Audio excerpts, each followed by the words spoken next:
and welcome to this very special edition, Cash 22. I'm Supriya Srinath, right here on ET Now, India's #1 business news channel. In this entire demonetization drive, the RBI today has imposed curbs on deposits of old 1,000 and 500 rupee currency notes as the December 30th deadline fast approaches. Account holders will need to deposit old notes in excess of 5,000 rupees at one go. That too after explaining the reason for the delay to at least two bank officials who were present there. Let's take this across to a very expert panel that joins us. Arvind Mayaram, former Finance Secretary, Maithili Busnurmat, Consulting Editor, ET Now. Dr. Rajiv Kumar, Senior Fellow CPR, Suyash Rai, Senior Consultant NIPFP, and Dr. Surjit Bhalla, CMD Oxis Investments. Thanks very much each one of you for being with us. Maithili, let's kickstart things with you. 5,000 rupees is what you can do up until the 30th of December. If you do any more, explain to two bankers what your why were you late? I mean, what kind of a change is this? This is change number 201 if I'm not wrong. But what kind of a change is this really? Well, it defies all logic and all comprehension, Supriya, for the simple reason that the government had given a very categorical undertaking, as it were, that till the 30th of December, people could deposit whatever old currency notes they had in 500 and 1,000 denomination. Having said that once, there have been so many tweaks and twists and turns in the regulations, and now this comes out as a bolt from the blue. For many people who had these stocks of currency, for whatever reason, small cash that housewives or people kept at home, they had been waiting because the queues of the outside the banks were so serpentine queues. So people just could not even go into the bank. So many people are held back, saying that once as 31st or 30th December approaches, the queues will hopefully thin down, and then we can go and deposit the money. And now suddenly out of this blue, there's this they have this bolt from the blue, and saying that if you have excess of 5,000 rupees, which is 5,000, mind you, is a very small amount in today's terms. So if you have more than that, then you have to go and explain to two bank officials why you could not deposit it earlier. The logic, I think the reason would be pretty obvious. That perhaps the biggest reason why you couldn't deposit is because it was almost humanly impossible to access the bank counters. And if you have to explain to two senior bank officials, then what are the bank officials doing? What happens to the rest of the banking business? For the past 1 to 1.5 months, all bankers have been doing is just merely depositing, taking deposits, allowing withdrawals. Virtually all other kind of banking activity has ceased. And now this is one more headache. To me, it makes absolutely no sense at all. And I frankly don't understand who in the Reserve Bank of India could have come up with such a harebrained idea. Dr. Bhalla, let me throw this to you, and I am going to point out a tweet or in fact the statements that came out from the government on the 12th of November 2016. I remember there was a press conference that the finance minister was addressing, and I'm quoting PIB, India's official Twitter handle here, if you can put it up for the benefit of our viewers. Everyone need not come to deposit old notes in the beginning days itself. You have time up until December 30th to do so. What has changed then? Why is the government going back on its word? Isn't this a breach of my trust? Dr. Bhalla. Okay, let's not exaggerate with notions of breach my trust and all the rest of it. Let us accept 2 or 3 incontrovertible facts.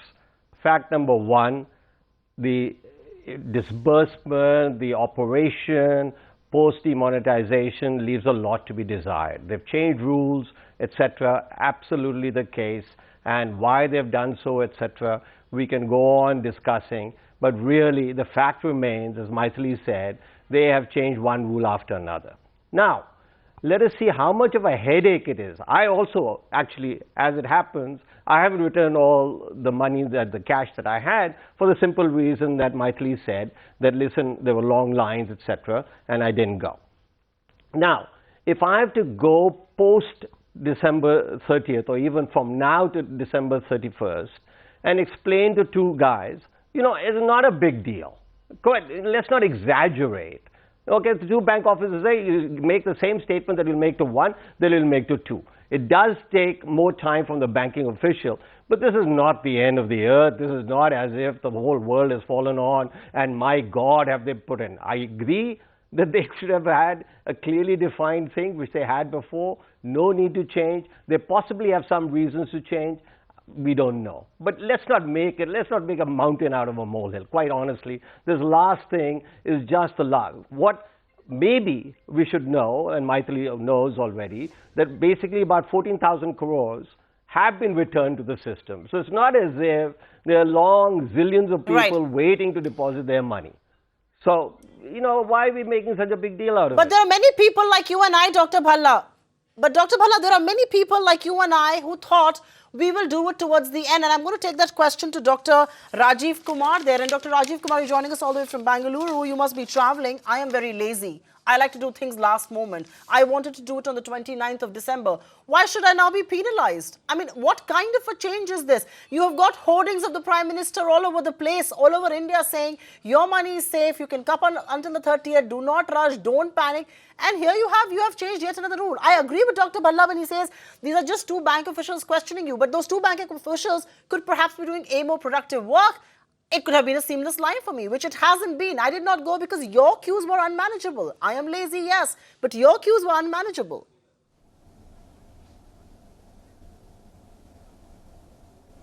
Yeah, that's true.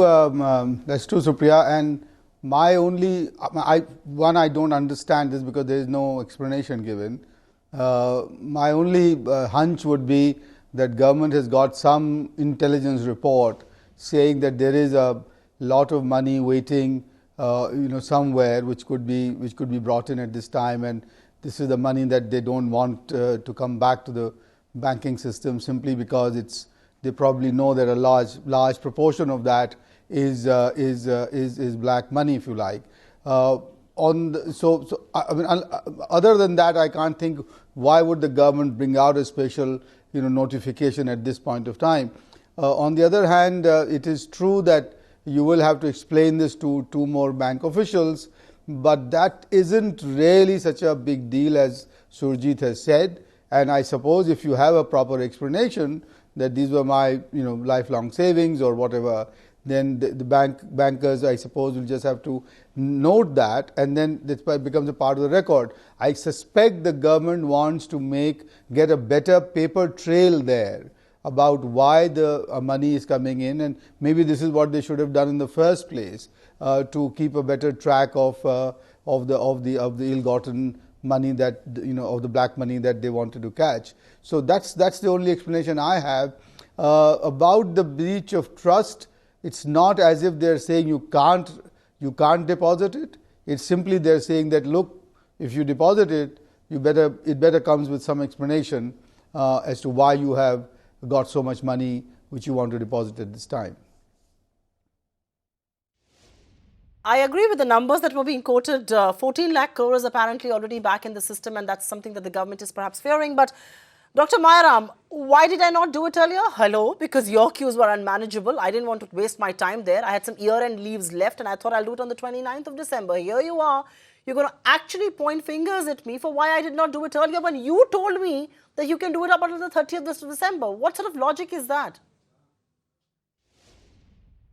Well, my explanation will be because I believed that when the government said that up to 250,000 rupees I can deposit any time up to 31st of December and no questions will be asked. So my explanation is very simple. I believed in the government. And if my belief was wrong, then obviously I am wrong. But I believed when the government told me that you can put your money up to 250,000 cash in your account and no questions will be asked. I waited because there were long queues. I waited because it was taking long time. I believed that towards the tail end everybody would have done their job and I would go and deposit my money. I mean, what's the big deal about that? Question is, if I am putting too much money into my account, then you ask me this question, why do you have X amount in your account or Y amount in your account? But this to my mind seems a very ham-handed, very, it's like it's a street level decision where you say, you cannot now deposit more than 5,000, otherwise you have to explain why you have not deposited earlier. I think it's really, to my mind, it seems to me a very strange kind of a decision. I don't think the government should have made that decision. All right, Dr. Bhalla, I know you want to make a point, but I want to first very quickly get in a word from Suyash Rai as well. I'm just going to come to you next, Dr. Bhalla. But Suyash Rai, coming on to this debate, there are two camps really. I mean, there are two sides to this entire argument. There is a camp and there are people on this panel that believe that what is the big deal? You just have got to tell two more people, why did you not do this all along? The other camp believes, I mean, what about faith? What about trust? You had told me you will do it up until the 30th. Now you're putting yet another hurdle there. Which of these two camps would you throw your weight behind?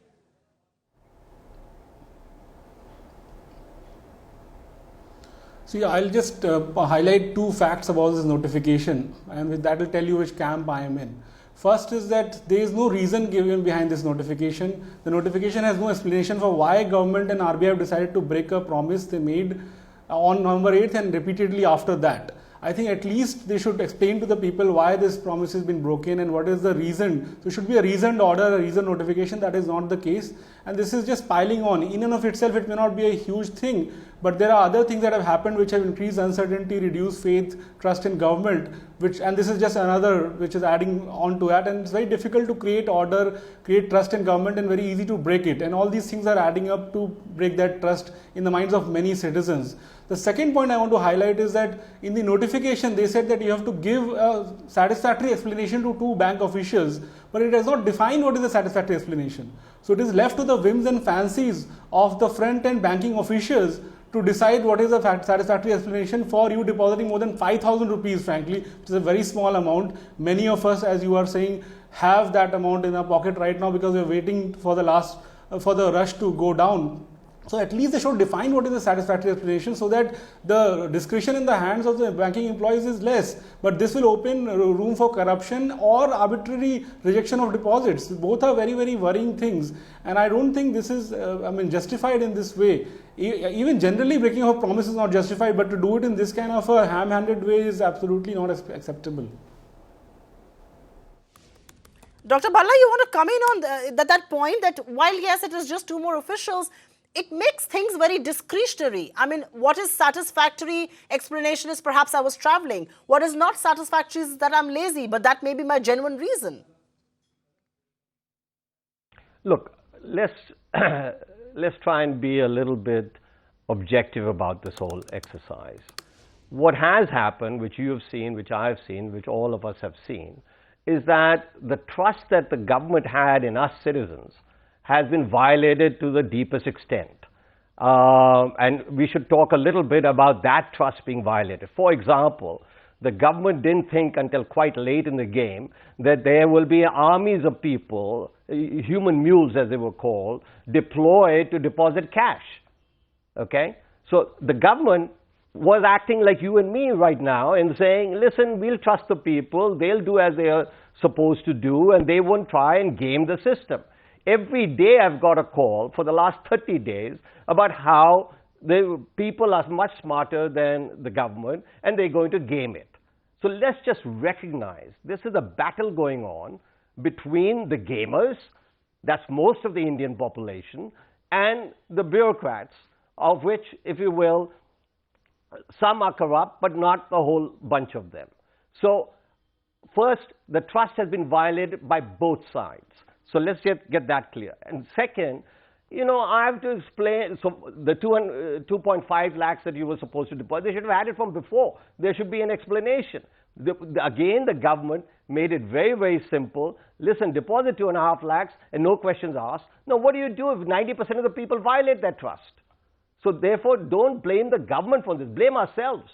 We are one of the most corrupt people in the world, and we know how to game the system. So let's not shed any crocodile tears for, oh my God, I've got to explain this to two bank officials. I trusted the government not to impose this on me. Now they violated my trust. I mean, come on, guys, let's get real. We have gamed the system big time, and we are very proud of gaming the system big time. So the government introduces this thing. If you're an honest person, I have no problem. I have more than 5,000 rupees. I just got 10,000 rupees from abroad for my brothers and sisters. I'll just go there and explain it to them. And let me see what they say. If they say no, fair point I indeed. will report them. I buy your point.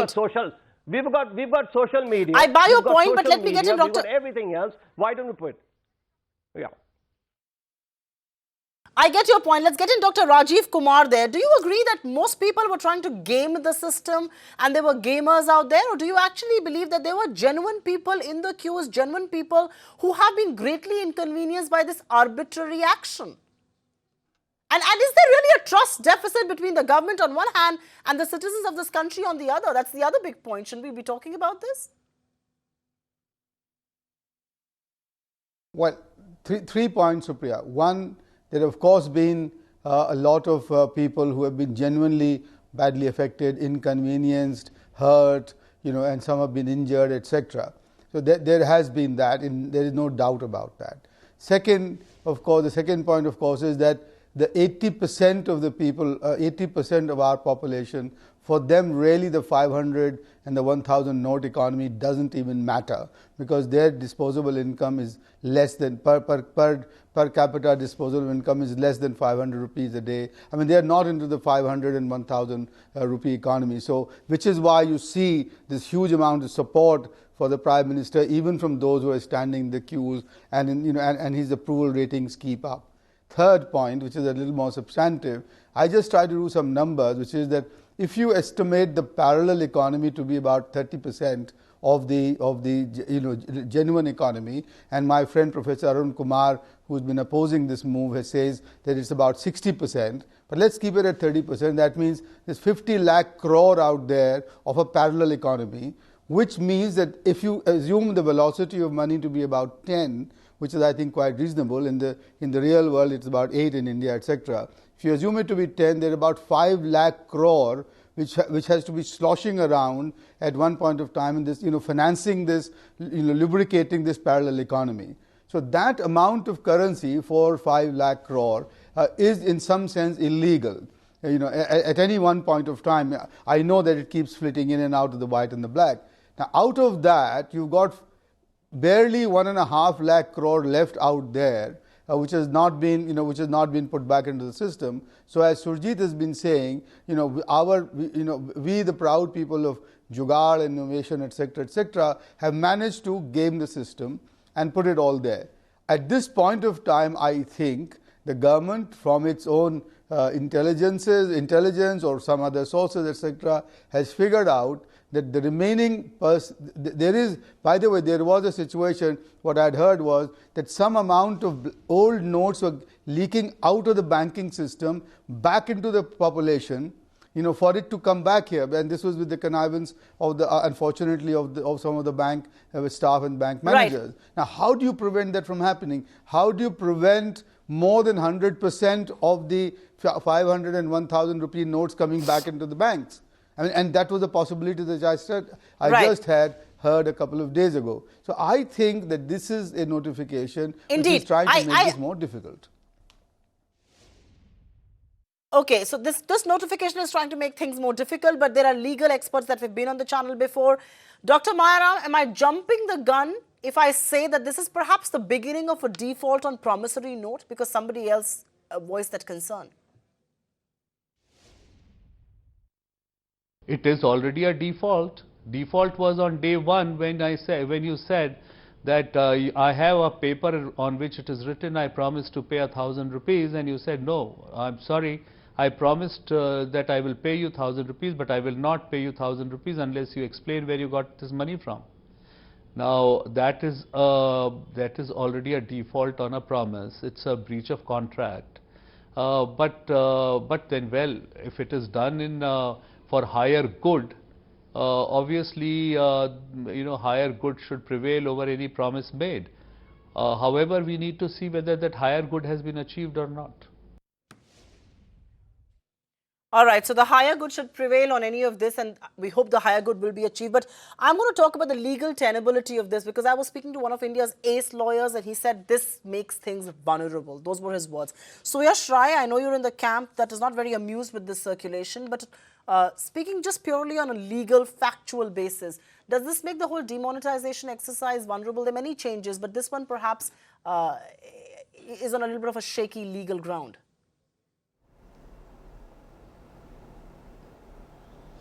See, the limits imposed upon withdrawal from accounts was on a shaky legal ground, and it's not, the notification doesn't cite any law or any particular legal precedence on which it is standing. It's just a notification which is standalone notification, and usually when you see notifications or regulations issued, you see some kind of a reference to a law from which the authority derives the power to make this notification.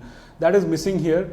Similarly, even the notification on limit on withdrawals was also of a similar type. There was no real legal standing for it. So now it's for the courts to decide whether this was a reasonable use of powers that RBI has been vested by the RBI Act, Banking Regulation Act and other acts. But at least in these couple of grounds, it seems to be on shaky grounds. And there are other people who are, I'm not a lawyer, but other lawyers have written about it, and some of them have called it unconstitutional, some of them have called it illegal. Now it will be in the court of law to decide. My worry is more about the rule of law, that even if the letter of the law is basically not enough to find a problem with these notifications, the faith in law itself is probably shaken because of this series of changes in rules, breaking of promises, all kind of uncertainty being created, because predictability of law is essential to uphold rule of law. And I think I disagree with some panelists who said that most of us are corrupt and most of us have gamed the system. Whatever evidence we have, it shows that first of all, India is not among the most corrupt countries in the world. I mean, that's simply not, there's no empirical evidence to show it. If you look at shadow economy as a percent of GDP, we are not doing as badly as many other countries. In fact, most other developing countries are worse than us. Secondly, there is a lot of innocent people who are holding their hard-earned money. Now they have to go and explain before depositing 5,000 rupees. That's a cost on them. That's an onerous responsibility on them. And those who are trying to, as Mr. Bhalla or someone else was also saying, that people who are trying to game have already gamed. They've got crores of rupees in cash through other channels. Now it's only the 1.5 lakh crore rupees that is remaining, which is going to come back, and a lot of it is basically in the form of 10,000, 15,000 rupees held by reasonable people, I mean, honest people, and this is going to be a cost on them. So I don't know what problem it is actually trying to solve. Okay. Right. I get your point there, Suyash Rai, but I am going to take this across to Dr. Bhalla. And Dr. Bhalla, there are two questions that come your way. The first is the legal tenability. Is this on a bit of a vulnerable ground? And the second, of course, has to do with the fact that there is apparently 14.2 lakh crore has already made its way back into the system. Do you believe the government is worried and is suspicious about most of the money making back into the system? And perhaps, you know, the shock to the system then appears to be in vain. Is that a logical concern that perhaps the government has acted on? Yeah, two important questions that you've asked. First, on the legal tenability, I just think that's just a very exaggerated sense of legality. I mean, on a promissory note, the government, whether it is here or any other country that does these kind of things, does say that you will get the money. I'm sorry you're being inconvenienced. Maybe you'll get it in January or February rather than right away. So, you know, the idea that I'm not going to be paid for, if I deposit 500 rupees, that I don't get 500 rupees is just plain wrong. So that is, so I'm not at all worried about the legal vulnerability, no matter who the lawyers are. And in any case, the Supreme Court can rule that I have to stand for a national anthem before a film. So who says the courts are always right? Most of the time, possibly not. Now, the second question, which I think is a very important question. Look, again, look from where this thing comes in. Who is saying that, listen, if you get all the 15.4 crores back, that it's the whole system has failed, demonetization has failed. I think the largest benefit, and I wrote about this about 3 weeks ago, so this is not exposed, the largest benefit from demonetization will come first from the fact that many people will come in at a higher income level into the tax system. So they may already be in the tax system, but they may be in there with 10 lakhs income. Next year, they're likely to be in there with 20 lakhs income because they deposited this money and the government has all the records, etc., of who deposited, how much, on what day, and in front of how many bank officers. So this is the big gain to the Indian economy. Plus, I would hope and I think that the government will decide to bring about changes that stop the creation, stop is too harsh a word, that reduce the creation of black money. And that the creation of black money has to do with property taxes, has to do with election funding, has to do with high tax rates, so that we need to get people to comply more. This is a fundamental long-term benefit. Forget the fact that we, because of Sinaraj, we were to get 1 lakh crores and we're not getting it now. Forget that. That's not, I think, what the objective of the whole exercise was, or should have been, even if it was. The objective of the exercise is to move towards a system where more people comply with income taxes. And we change our laws, our very stupid laws, our stupid policies with regard to real estate and with regard to capital gains and so on and so forth. And that, I hope, will be forthcoming in the months and years to come, hopefully in the months to come. I will talk about the impact and the policies out of that in just a bit, both with Maithili and with Dr. Kumar. But Arvind Mayaram, I want to bring this to you. Dr. Bhalla represents one side of the argument. So what if all the money returns to the system? It's a good thing. Let's look at it like that. But how do you see this? There is a suspicion that actually more money than is demonetized may be making its way back into the banking system, and which is why these curbs are now being put. Does this leave the government red-faced at all? This certainly seems to be the case, because in the manner in which all of a sudden the 1,000 rupee and 500 were demonetized, which was, the notice given to the nation was about 4 hours, which was certainly, the anticipation was that if there is a lot of black money which was purported to be so in cash, then that money cannot come back into the system, because how would people explain this much of cash coming into the system without having declared it to the income tax, etc. So the belief was that a large sum of money which is in circulation will never come back into the banking system, and therefore there would be a major victory over at least a fraction of the black money which is in cash. Now with the kind of numbers that we are seeing coming back into the banking system, that obviously is not happening. Now, I'm not saying that there is no black money in the cash and which has not come back into the system. I'm very certain that a lot of unaccounted money has also found its way back into the banking system, and thereby black has got converted into white, which again is a separate moral question that can be asked, but this is not the time to ask that question. But that money certainly has come back into the bank. Now, having come back into the bank, how do you explain that such a mammoth exercise has been done, which has resulted in such great dislocation in the economy? How does one explain that? So obviously there is this this apprehension that that question will be asked come 1st of January. Dr. Kumar, I know I have limited time with you, but I'm actually curious to ask you that the narrative kept changing. First it was a crackdown on black money, then it was a clampdown on terror funding, then it became about cashless digital economy. Because the narrative kept changing, it's all right for us to presume that, the government will have political motives. But what about the RBI? They've been found wanting on this to put out saying a satisfactory explanation. I mean, how open-ended is that sentence? Somebody in RBI really needs to do some answering there. Supriya, on the 8th of November, the Prime Minister laid out 4 objectives for this exercise.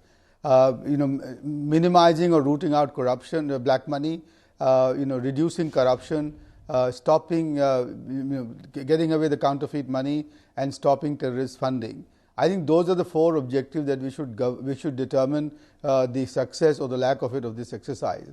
I don't have the time to explain. The latter 2, counterfeiting and terrorist funding, are clearly they have achieved their objective.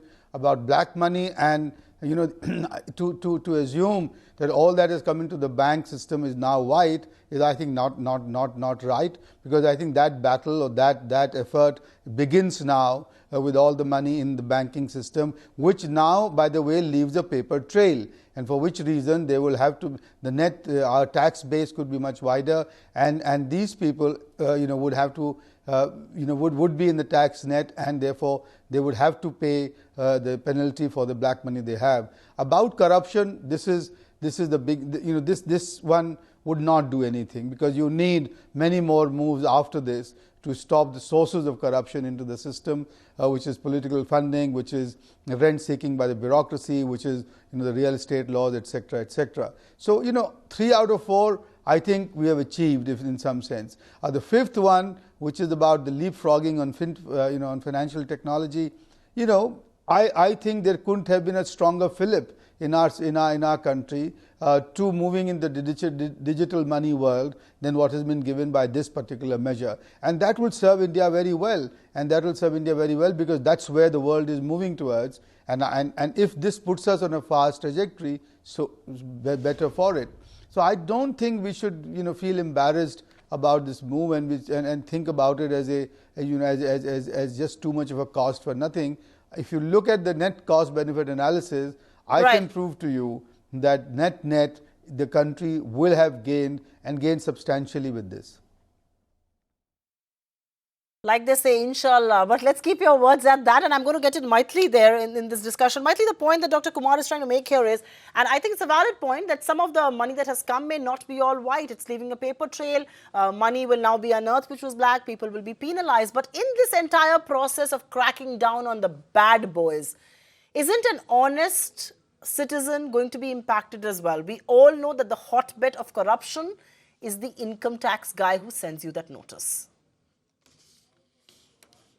Well, before I answer that question, Supriya, very quickly, as far as the issue of whether it was legal or not to take away the legal tender status, Section 26 of the RBI Act 1934 clearly entitles the government to do that on the recommendation of the Central Board of the Reserve Bank of India. In this particular case, the formality of the prior approval from the Central Board was gone through. The fact is that the Central Board is just a very fractured Central Board. It's not the full complement. It has only 4 outside or non-official directors. So those are different issues. So on paper, the RBI and the government are fully in the clear. The Supreme Court is already looking at the constitutionality, but the law allows the government to do what it did. I also agree with Surjit that the Indian public, by and large, we do not pay our taxes, which is why our tax to GDP ratio is so low. So there is a severe breach of trust between the government and the citizen, with the citizen not doing his duty towards the government. But the fact is that we always hold the government to a higher standard than the ordinary citizen. Having said that, coming to the issue of, the entire issue of whether one is putting too much power in the income tax officials' hands, I would tend to agree. Because in the process of weeding out the wheat from the chaff and finding out who the black sheep are, it is possible that some completely innocent people might get harassed simply because you are now putting too much discretion in the hands of the income tax officials. Take the case of the gold jewelry, for instance. How is one to really identify which is inherited and which is bought with one's own legal sources of funds, particularly in the case of something like gold? Gold could have been melted and remade. So even if it looks new, it could have been inherited gold. So I think the moment you allow scope for discretion, whether in the case of bank officials or whether in the case of income tax officials, you're opening up a Pandora's box. And I think that is a very dangerous part, and the government should be very wary and watchful of not putting too much discretion in the hands of any official. Oh, absolutely. Too much of discretion at banks, too much of discretion at IT department, too much of discretion to spend. Because Suyash Rai, my question to you really, forget about what has happened today and the legality of this. Let's just go back to where it all started. The discretion was that if I have an old currency note of 500 and 1,000, I can get a petrol filled in my car, but I can't buy bread with that. I mean, what sort of an argument is this? I can go and buy pharmacy at Apollo Pharmacy, but I can't, and I can buy a Bonvita and an oil there, but I can't buy the same Bonvita and oil at my local Kirana. I mean, how much of discretion has actually happened in this exercise? And nobody has actually gone there and challenged any of this. The Supreme Court also playing extremely cautious, extremely safe on this matter.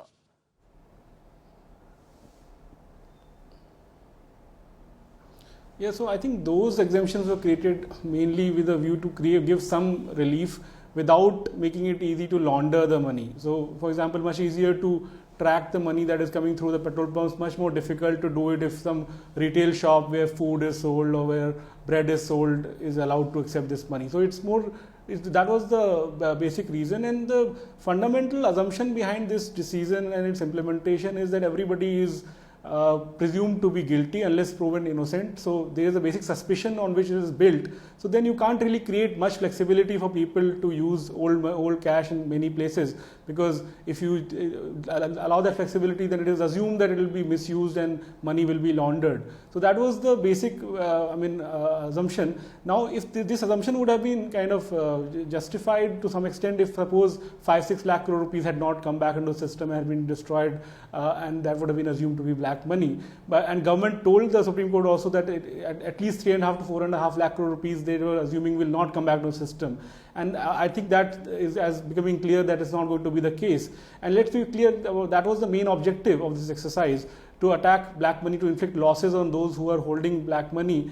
And if government had done maybe a better analysis, it would have found out that maybe that is not the case, and a much smaller amount will remain outside the system. Most of it will come back into the system, and the assumptions are proving to be wrong. The second is that the other objectives like terror financing, I mean, we don't really have good evidence on saying whether that objective has been met, because recently there have been encounters where they have found the new notes on the bodies of terrorists. And on corruption, it is not clear. There is no evidence that corruption has gone down into the economy. Yes, on fake currency, I think that it is quite likely that all the fake currency, which is estimated to be 400 crore rupees out of the 18 lakh crore rupees in circulation in the economy, has been destroyed. But that's a very small amount of fake currency. We did not have a panic or crisis situation as far as fake currency is concerned. On legality, I just want to make one point. I didn't question the legality of the legal tender cancellation. That 26(2) makes it clear. But the limit on withdrawals from bank accounts and today's notification are legally questionable in my view. So Yash, I'll have to interrupt you there because I have to go to Dr. Rajiv Kumar for a final question there. Dr. Kumar, when this whole... Okay, there seems to be... Is Dr. Kumar there with us? There seems to be some trouble happening with his line there. Okay. Maithili, I want to quickly bring out the second last question to you on the show because I'm going to wrap this up. We'll be running ahead in time. What will be your metric of success? The amount of extinguished currency or perhaps the move to digital economy at the end of this whole thing? Well, clearly it should be the second, because if we are able to move to a digital economy in the medium to long term, it would perhaps be worth it. But the question is that could this have been better managed? There's always going to be a cost-benefit trade-off. But could we have got the same benefit at lesser cost? Had this been better planned? Had it been better implemented? Clearly, both in the planning as well as in the implementation, both the government and the RBI have been caught very badly wrong-footed. So clearly the benefits are there. It's undeniable. It is good to move to a digital economy. But the time frame, the manner in which it was done, that is highly, highly questionable. Indeed. Let Dr. Ramairam have the last word. You've been at Finance Ministry, you've been on the RBI board. The narrative kept changing as far as the government was concerned, and it is nobody's guess that this was obviously done with electoral and political gains in mind, but it leaves a lot for the RBI to answer. There seems to be just no accountability, especially with the change that came in today.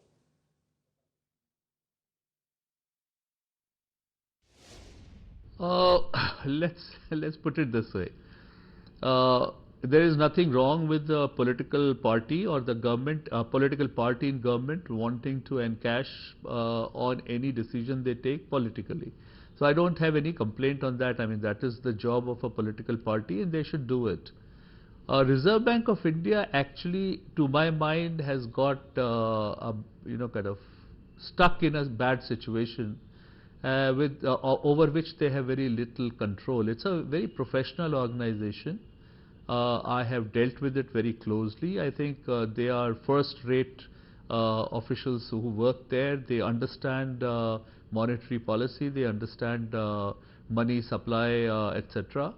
But they just have got into a bad situation, and I don't think it's of their making or that they have much control over it.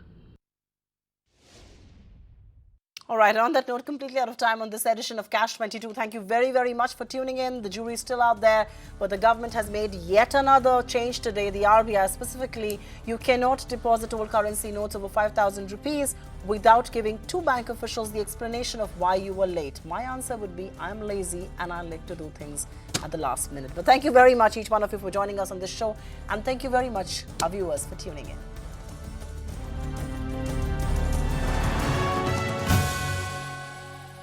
Find us on Facebook at facebook.com/ETNow and don't forget to click the like button. You can also follow us on Twitter at ETNowLive. To stay updated with all our programming, hit the subscribe button on our YouTube channel by logging on to youtube.com/user/ETNow.